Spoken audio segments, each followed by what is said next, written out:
Well, welcome back to Colin's Arran garden, and I've got a few ideas today about what I'd like to show you in my outside garden. I don't think we've seen my outside garden before. I'm afraid it's all a bit psychiatric. Why I've got 49 raised beds, I don't know, but I really enjoy it. It's wonderful to be out here in the garden. I'm sure a lot of you gardeners feel the same thing as me.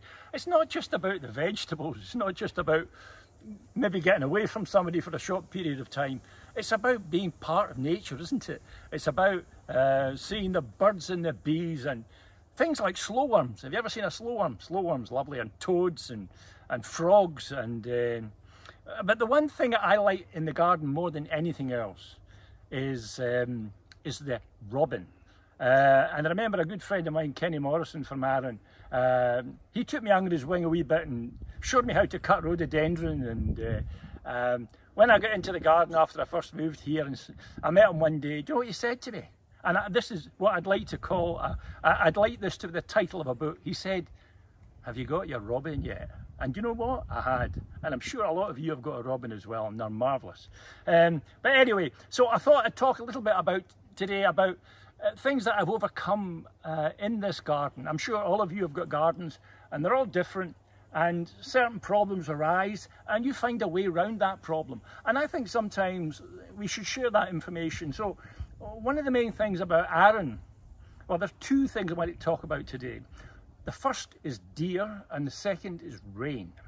Now, for deer on Arran, a lot of the gardens are actually quite vulnerable, even in normal streets, especially in places like Lacranza. But if you're going to have a garden, you've got to put up a deer fence first of all. Unfortunately, a proper deer fence is really expensive. You know, the metal stuff with the posts or stobs, and it can be very expensive. But I have purchased a few years ago from Amazon. I think if you scan round here, I'll show you this. This is plastic deer fencing. And a lot of people say, oh, that'll never work. The deer don't go through this. That plastic fencing is 1.8 meters high, and you get 100 meters for £200, so roughly. So it works out £2 a meter.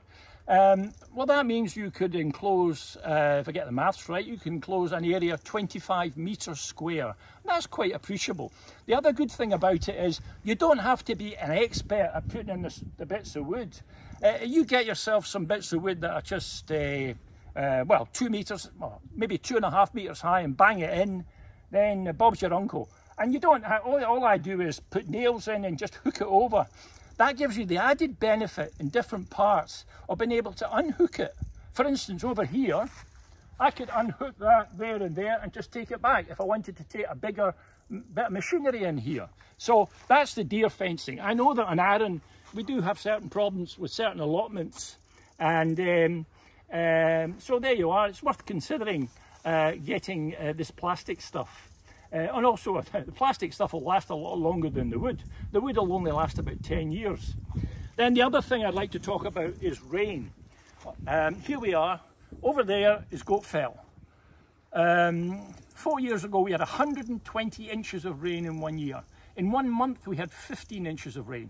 If you are trying to grow stuff relatively near the ground, even in a bed that's only about that high, it's not going to work. The soil is swamped because I tried it and everything just ran away. So that's part of the reason I got into building these raised beds.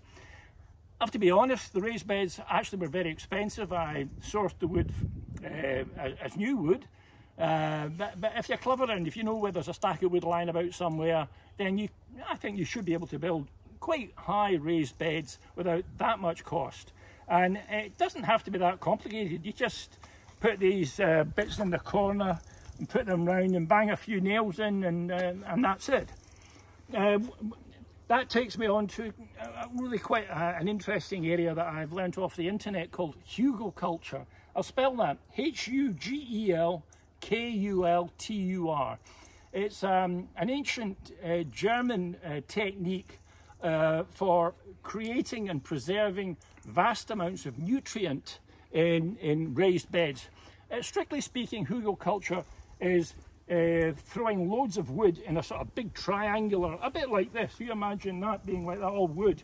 And they come along and just throw mud and soil everywhere and plant up the sides of it. So I haven't actually got a true hugelkultur, but what I've got is a hugel beet, and that's B-E-E-T, which is a hugel bed. And I have actually got in these beds here, believe it or not, in the base, I have got rotting trees, rotting wood, which I've got from various sources. Now, I know a lot of you will be holding your hands up in horror at this point, saying, I shouldn't be taking rotting wood from anywhere that I see it because I'm depriving the insects. And yes, I am.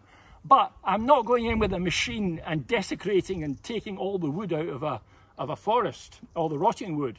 I mean, a lot of people in Arran will take seaweed. Now, seaweed is a very important intertidal resource for a lot of plants and animals. And lots of people take the seaweed, but they don't take everything on the beach. No. So I think you're justified if you find bits of an old tree that's rotting away. If you take that rotting tree and take bits of it, even quite big bits, I'm talking bits like this, and put it in the base of beds, then that sustains that bed over many, many years. In addition, I was very fortunate to be able to source 420 bags I could hardly pick up, of rotting wood chip. Very important, you don't use new wood chip. This was rotting wood chip, which was nearer the surface. And then I put in psychiatric amounts of horse manure, seaweed, spent hops, and you name it, left it, and I've now got some incredibly fertile beds. I still put on composts on the top every year, but to be honest with you, it's arguable whether I really need to or not, but I do it anyway. So that's that. So that's the hugel beets and the hugelkultur. And the other good thing about raised beds, if I can come over this way, please, if you're considering growing carrots, carrots, I'm afraid, are plagued by a thing called carrot fly, and everyone knows that, in fact, if you have the carrots high up, the carrot fly can't get to the carrots, and so my carrots grow really well here, and they like sandy soil. They like it to be fairly deep, so get plenty of carrots. 80% of the nitrates, that's to say the stuff that's really useful in plants, the nitrates, comes from dead bacteria. So you have to create an environment in the soil that has lots of bacteria in it, because you're waiting for them to live and die. And then, in fact, when the plants grow, they're taking the nutrient from the bacteria. So that's very important. And interestingly, plants, most of their energy that they get from the sun, 52% apparently, doesn't go into growing plants. The sugar that they make, they give it to those bacteria, right? And those bacteria and fungi give back nitrates to the plants and other things it can't make. So there's this wonderful cycle going on. And let's not forget, we're part of that cycle as well. So, see you next time.